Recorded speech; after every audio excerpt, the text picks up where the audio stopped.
नमस्कार दोस्तों, बहुत दिन के बाद मुलाकात हो रही है।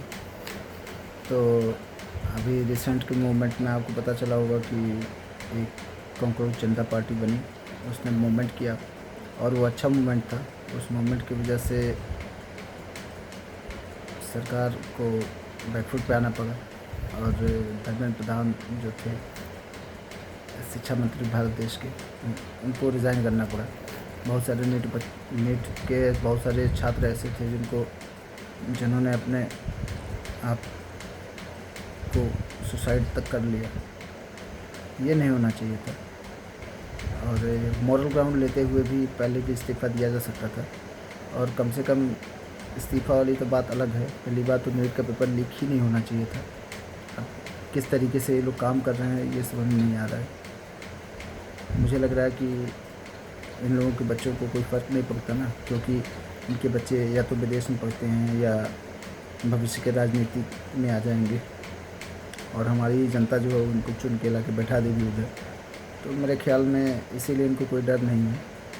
बहुत सारे मैंने सुना है कि हो सकता है मैं गलत भी हूँ, लेकिन बहुत सारे नॉर्डिक कंट्रीज़ में राइट टू रिकॉल आ गया है। अब मुझे लगता है ये देश तैयार हो चुका है राइट टू रिकॉल वापस करने के लिए, राइट टू रिकॉल लाने के लिए, जिससे नेता को अकाउंटेबल बनाया जा सके और उनकी अकाउंटेबिलिटी तय की जा सके। इसी के मूवमेंट में E20 का भी मामला सामने आ रहा है, जिसमें बहुत सारे लोगों की गाड़ियाँ जो हैं उसमें 30 से 35% तक की भी माइलेज की कमी आ रही है और उनके इंजन भी ख़राब हो रहे हैं। मिडिल क्लास है या लोअर मिडिल क्लास है, किसी भी तरीके से अगर कोई गाड़ी ख़रीद रहा है तो वो उसकी जमा पूंजी है जो जीवन भर में सिर्फ एक बार उसको इस्तेमाल करना है।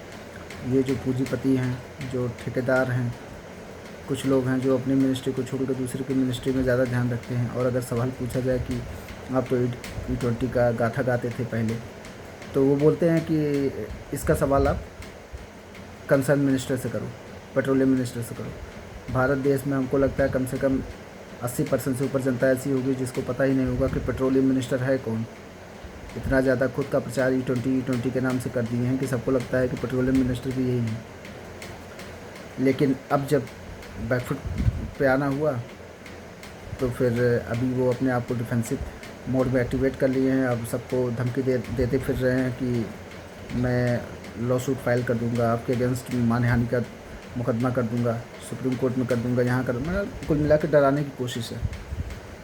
अब लेकिन इससे जनता रुकेगी नहीं, ये बात तो है, क्योंकि सबको समझ में आ गया है। कोई भी मिडिल क्लास है या कोई भी लोअर मिडिल क्लास भी है तो पूरी ज़िंदगी में वो एक बार कैसे भी करके वो अपने आप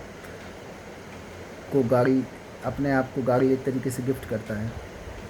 उसके बाद फिर तेल में मिलावट हो जाए तो ठीक नहीं है। गाड़ियों में भी, गाड़ी के दाम में तो मिलावट हो नहीं रहा है।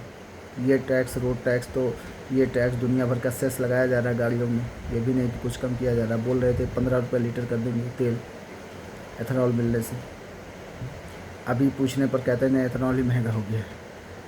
तो स्थिति ठीक नहीं है। अभी तो सुनने में आया है कि इंस्टाग्राम पे E20 जनता पार्टी नाम से भी एक इंस्टाग्राम आईडी बन गई है। तो देखते हैं क्या अपडेट होता है, लेकिन ये बात तो पक्की है कि जो भी हुआ ये अच्छा नहीं हुआ। नमस्कार।